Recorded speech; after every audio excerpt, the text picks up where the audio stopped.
Welcome to சஞ்சுஸ் kitchen. இன்றைக்கி நேந்திரம் பழத்தை வச்சு எப்படி பஜ்ஜி போடுறதுன்னு பார்க்கலாம். வாங்க, அதுக்கு தேவையான பொருட்கள் என்னன்னு பார்த்துடலாம். நேந்திரம் பழம் பஜ்ஜி பண்ணுறதுக்கு நான் 2 மீடியம் சைஸ் நேந்திரம் பழம் எடுத்து தோல் உரிச்சு வச்சுருக்கேன். இதுக்கு நம்ம பஜ்ஜி மாவு ரெடி பண்ணணும். அதுக்கு மைதா 1 கப் எடுத்து வச்சுருக்கேன். இதில் 2 ஸ்பூன் அரிசி மாவு. இனிப்பு உங்களுக்கு தேவையான அளவு நீங்கள் போட்டுக்கோங்க. நான் 4 ஸ்பூன் எடுத்து வச்சுருக்கேன். அப்புறம் கொஞ்சமாக மஞ்சப்பொடி, ஏலக்காய் பொடி, கொஞ்சமாக உப்பு, கொஞ்சம் சோடா. ஓகே, ஒரு அரை டீஸ்பூன் சோடா போட்டு சேர்த்துக்கோங்க. இது எல்லாத்தையும் நம்ம கலந்து ஒரு தோசை மாவு பதத்துக்கு கலந்து வச்சுக்கலாம்.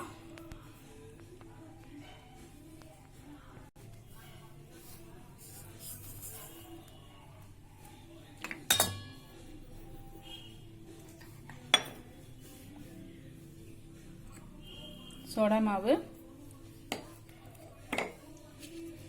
ஏலக்காய் பொடியும் உப்பும் போடுறேன். கொஞ்சமாக மஞ்சள்.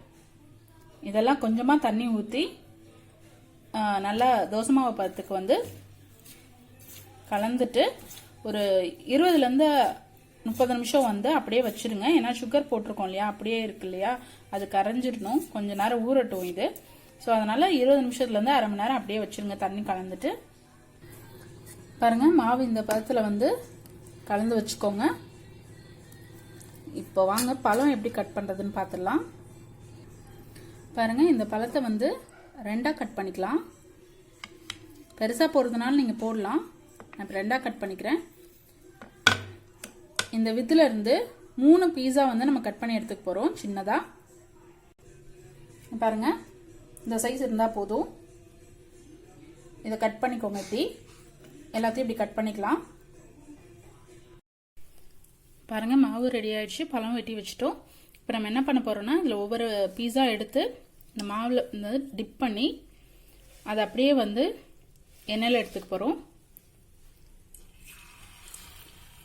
எண்ணெய் மீடியம் ஃப்ளேம்லேயே வைங்க.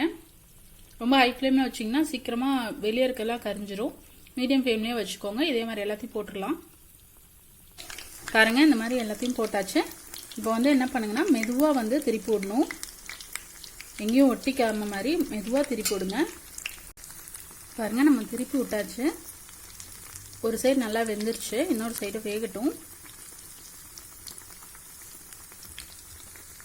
பாருங்கள், 2 சைடும் நல்லா வெந்துருச்சு. இப்போ அதை எடுத்துடலாம் வெளியே. இதே மாதிரி மீதி இருக்க பழத்தையும் போட்டு எடுத்துடலாம். பாருங்கள், நமக்கு சூப்பராக பஜ்ஜி ரெடி ஆயிடுச்சு.